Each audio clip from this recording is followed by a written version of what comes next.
Turnovers plagued the Razorbacks men's basketball team, leading to their first loss of the season last week. But they're back in action last night at home, looking to bounce back and not make the same mistakes.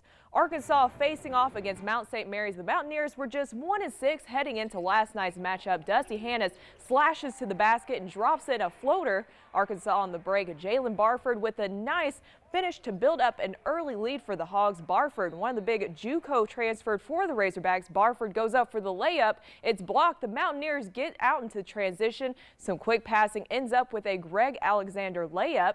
Anton Beard in this next play hits all of the rim, but eventually falls in for the three-pointer. Second half, Moses Kingsley finds Dustin Thomas for an easy two. Thomas and Manny Watkins work the give and go, and Thomas finishes again. The Razorbacks had 5 players score in double figures, with Daryl Mankin leading with 15 points. After committing 21 turnovers against Minnesota, the Hogs only had 7 last night. Final score in Bud Walton Arena, the Hogs pull away with the victory 89-76 over the Mountaineers, improving their record to 4-1 overall. The Razorbacks will have another chance to get a win at home this Thursday night against Stephen F. Austin. But it's not where we want to be, but we're going to continue to get better. But I saw a lot of positive things, especially coming off the Minnesota loss. We had a bad taste in our mouth, so we need to play someone, and we played Mount St. Mary's, and then we play again on Thursday and Saturday. So the games come rolling, and let's see if we can continue to get better. The Charleston Tigers are one of the very few Arkansas teams that can say that they're still undefeated.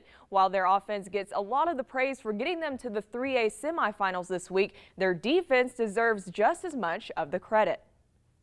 Over the years, Charleston, who runs the spread offense, has become known for lighting up the scoreboards on Friday night.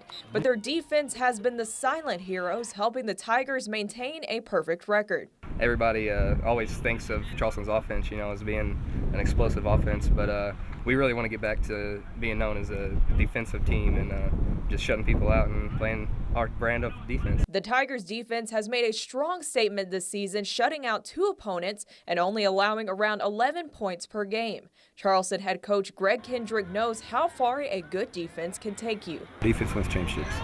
There's no doubt. We're, a blue-collar, hard-nosed, physical football team that's going to win with defense. And our kids like to say that offense puts fans in the stands, but we hope to win a championship based on our defense.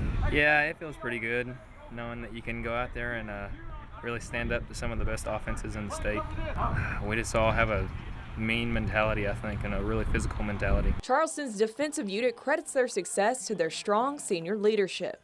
Last year, I think that's one of the biggest things that we lacked, and so we made it a huge thing this offseason to have that senior leadership and take over as seniors and lead this team to where we're at right now. Charleston will face Glen Rose this Friday night. That's all for sports. Have a great day.